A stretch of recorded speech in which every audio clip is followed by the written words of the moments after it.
જામનગરની અંદર પ્રધાનમંત્રી નરેન્દ્ર મોદી જાહેર સભા કરી ગયા, એમ છતાં પણ હજુ 5 પડકારો ઊભા છે એવું રાજકારણના જાણકારોનું કહેવું છે। નમસ્કાર દર્શક મિત્રો, લોકસભા 2024ની ચૂંટણીની જાહેરાત થઈને એ પહેલાં ગુજરાતની અંદર બધું જ ભાજપ માટે એકદમ સારું હતું, કોઈ પ્રોબ્લેમ ને કોઈ સમસ્યા દેખાતી નહીં હતી। પરંતુ 23 માર્ચ 2024ના દિવસે રાજકોટમાં પરસોત્તમ રૂપાલાએ નિવેદન આપ્યું અને ક્ષત્રિય સમાજની જે નારાજગી થઈ એનો રેલો જામનગર સુધી પહોંચ્યો છે અને જામનગરની અંદર પ્રધાનમંત્રી નરેન્દ્ર મોદી જાહેર સભા કરી ગયા, એમ છતાં પણ હજુ 5 પડકારો ઊભા છે એવું રાજકારણના જાણકારોનું કહેવું છે।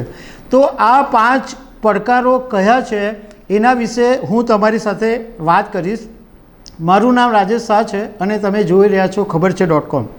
દર્શક મિત્રો, ભારતીય જનતા પાર્ટીએ જામનગરની બેઠક ઉપરથી પૂનમબેન માડમને રિપીટ કરેલા છે અને એની સામે કોંગ્રેસે એક પાટીદાર ઉમેદવાર જેપી મારવિયાને ઉતારેલા છે। જામનગરની બેઠક ઉપર પહેલાં કોઈ પ્રોબ્લેમ નહોતો, પરંતુ ક્ષત્રિય આંદોલન શરૂ થયું અને એની જે અગનજ્વાળા છે એ જામનગર સુધી પહોંચી અને જામનગરની અંદર પણ પૂનમબેન માડમ માટે જે એકદમ સરળ અને સીધો રસ્તો હતો એ કાંટાળો પંથક બની ગયો। પ્રધાનમંત્રી નરેન્દ્ર મોદી જ્યારે 2 મેના દિવસે ગુજરાતના પ્રવાસે હતા ત્યારે એમણે જામનગરની અંદર પણ સભા કરી અને ત્યારે બધા એવું માનતા હતા કે આ ક્ષત્રિય આંદોલન પ્રધાનમંત્રીના આવવાને કારણે હવે ઠરીથામ થઈ જશે અને જામનગર ઉપર વાંધો નહીં આવે। પરંતુ રાજકારણના જાણકારોનું કહેવું એમ છે કે હજુ પણ એવા 5 મુદ્દા છે કે જે જામનગરમાં ભાજપ માટે મુશ્કેલી ઊભા કરી શકે એમ છે। તો આ 5 મુદ્દા વિશે તો હું વાત કરીશું। પહેલાં ખાલી જામનગરમાં કોણ કેટલા મતદારો છે એ આપણે જોઈ લઈએ।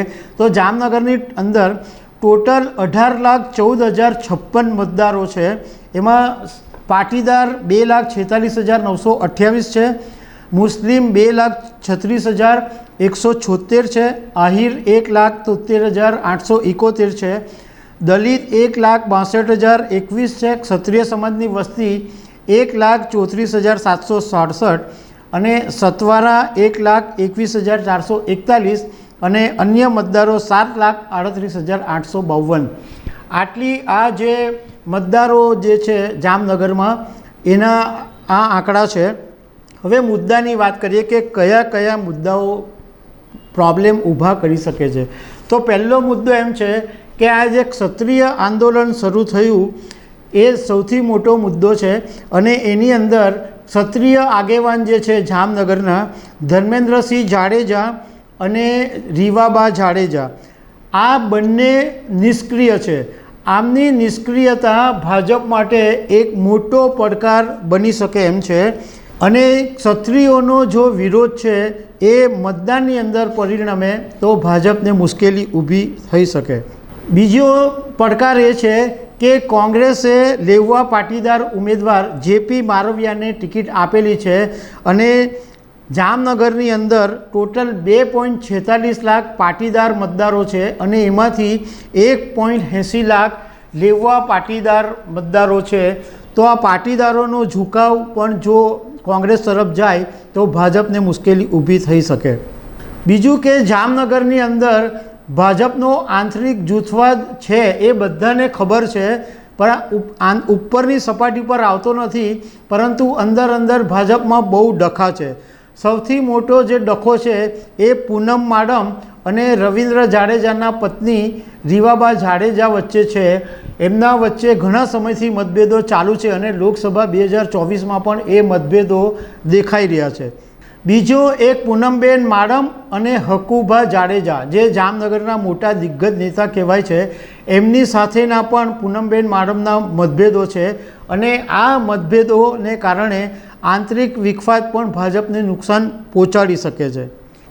જામનગરની અંદર મુસ્લિમોની વસ્તી 2,36,000 જેટલી છે અને અત્યાર સુધી 2014 અને 2019 ત્યાં સુધી મુસ્લિમ મતદારો પૂનમબેન સમર્થન આપતા રહેતા હતા, પરંતુ રાજ્ય સરકારે દેવભૂમિ દ્વારકામાં દબાણના મુદ્દે જે દબાણ ઊભું કરેલું એને કારણે લઘુમતી સમાજની અંદર એક નારાજગી ઊભી થયેલી અને એ નારાજગી જો વોટમાં પરિણમે તો પણ ભાજપને મુશ્કેલી ઊભી થઈ શકે. જામનગરની અંદર એક સમાજ એવો છે કે જે પણ એક નિર્ણાયક ભૂમિકા ભજવી શકે છે અને એ સમાજનું નામ છે સતવારા સમાજ. આ સતવારા સમાજની પણ એક મતદારો છે 1,21,000 જેટલા મતદારો છે અને સતવારા સમાજના મતદારોએ ક્ષત્રિય આંદોલનને સમર્થન આપેલું છે. હવે આ સતવારા સમાજ પણ જો ક્ષત્રિય સમાજની સાથે જોડાઈ જાય અને એ મત ટ્રાન્સફર થઈ જાય તો પણ ભાજપને મુશ્કેલી ઊભી થઈ શકે.